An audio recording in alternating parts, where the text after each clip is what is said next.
Remember, there's some pretty important information here in the disclaimer. You might want to give the video a quick pause and read it. Oh, hey everybody, it's me, Sonic! Sonic the Hedgehog! Just here to remind you that if you haven't already, make sure to hit that like button. And for even more amazing customs, don't forget to subscribe to Wake Angel 2001! Because between you and me, they're way past cool!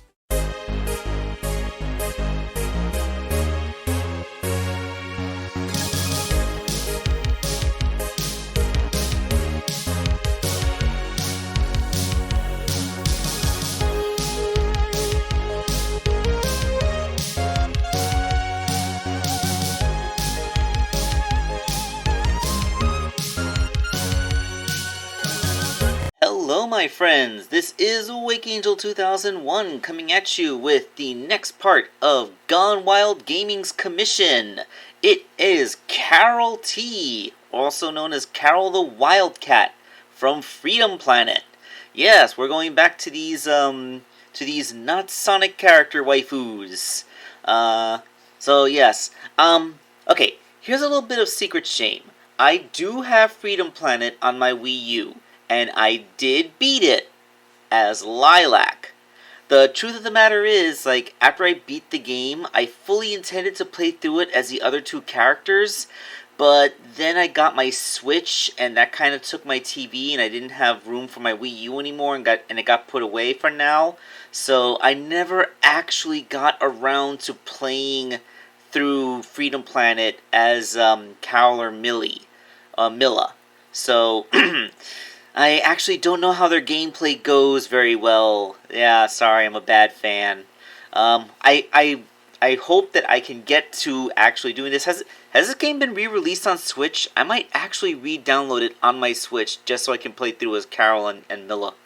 But I digress. We're not talking about a game review here. We are making toys. So, unlike Lilac, I was unable to find a fan-made 3D model of either Carol or Milla, so, actually, I shouldn't say that. I kind of did.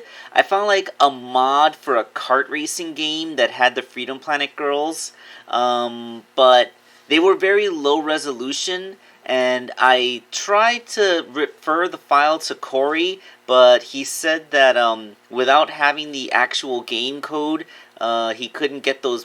He couldn't separate the models from them, so he couldn't really pick anything off of that. So I had to commission Corey to just straight up make me an original model of Carol, and now he's in the process of doing the same thing for Milla. So these are Corey Sonic Fan 22 original models you're seeing here, right next to Tina Belcher, who is the base toy. Yeah, we're going back to loyal subjects base figures because, they just have the perfect size and proportions for this kind of thing. And Tina doesn't have the best hips in the world, but I do love her arms. She has universally jointed shoulders, and they have a good length to them. So I don't know, there's no such thing as a perfect base figure apparently, but this one comes pretty close. Okay, so we are going to start with the sculpting that I had to do, which mostly consisted of her shorts. This was probably the most problematic part of the build because, well, you got to make room for those shorts on her legs, but you also need to accommodate the movement of her hips.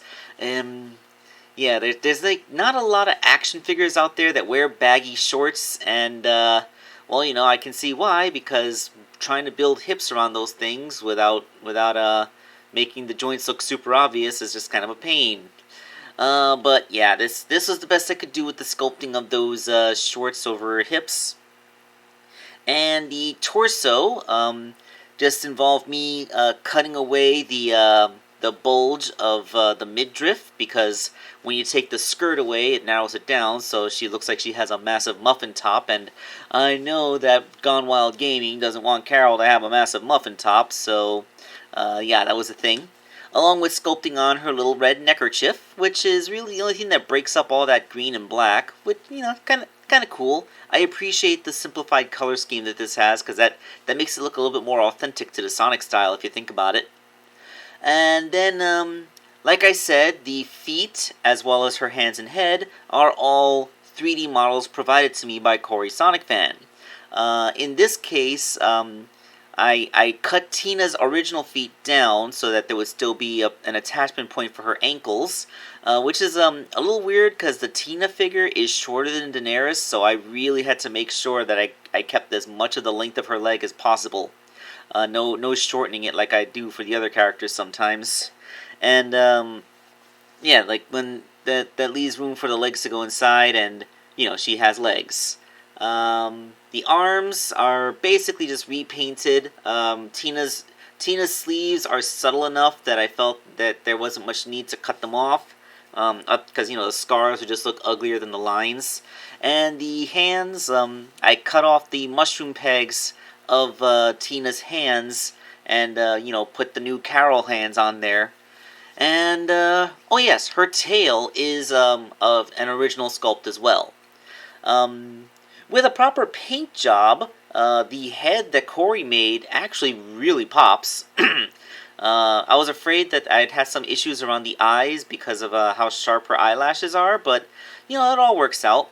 The green on slightly darker green color scheme is a little bit strange. To make her primary fur color, I mixed some yellow into the green, and then I used the original green to make her striping. It's kind of unusual, but I guess that is accurate to real life striped cats. Usually their stripes are just a darker shade of their basic fur color. It's actually kind of rare in nature to get a full-on contrasting color like the black and white stripes of a zebra. But I digress. So here is the completed Carol T figure. Unfortunately, because of the way the feet attached, I ended up with a little bit of Jazzwares lean, unfortunately. But it only really affects it if you're trying to have her standing stock straight, because once you pose her out, that becomes much less of an issue. So yes, she retains all of the original figure posability, so ball-jointed hips, knees, universal shoulders, a waist joint, an upper chest joint, which makes the waist joint redundant, to, move whichever one you want, and of course her head can still swivel. And yes, she does scale pretty much perfectly next to the Sash figure that I made earlier, the Sash Lilac. These characters' names. So hopefully it won't take me several months to make Milla the Basset Hound, but I already got Corey working on the 3D models, and full disclosure, my 3D printer stopped working again. This time it just outright won't print anything, so I've contacted Monoprice. I'm going to see if they can try and fix it this time. If they can't fix it, I'm going to have to replace it again, but don't worry, because I already have several projects that I've printed the parts out, so I still have plenty of pieces to make more customs on, hopefully before the printer is repaired. So yes, hopefully that will work itself out. This is Wake Angel 2001, signing off.